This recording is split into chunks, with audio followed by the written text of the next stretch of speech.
से जी हमारे जो मुल्क के फ़नकार साहब हैं वो भी आए हुए हैं और ये भी हैं, क्या नाम है उनका,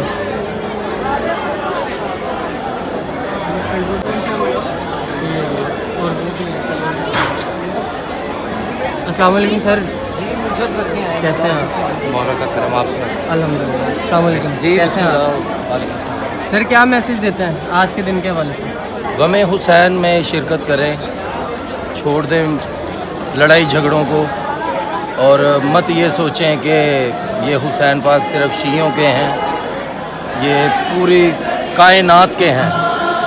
क्योंकि जो मोहम्मद वाले मोहम्मद को नहीं मानता उसका मकसद ही नहीं है दुनिया में जीने का ना रहने का। बेशक। नबी पाक को अगर मानते हैं ना मोहम्मद मुस्तफ़ा सल्लल्लाहु अलैहि वसल्लम को, तो उनकी आल औलाद को भी माने, उनकी खुशी में शरीक हों, उनके गम में शरीक हों, अली अली करें, हुसैन हुसैन करें। बस ये मैसेज।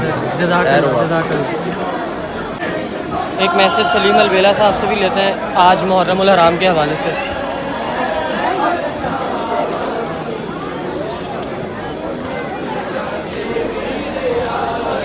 अस्सलाम वालेकुम सर, कोई मैसेज आज के हवाले से, मुहर्रम उल हराम के हवाले से? का मैसेज क्या है, बस यही है कि अज़ादारी करनी चाहिए। ये अल्लाह की निशानियां हैं, जिन्होंने अल्लाह की निशानियों की एहतराम इज़्ज़त की, अल्लाह ने उनकी की। बस जज़ाकल्लाह, थैंक यू।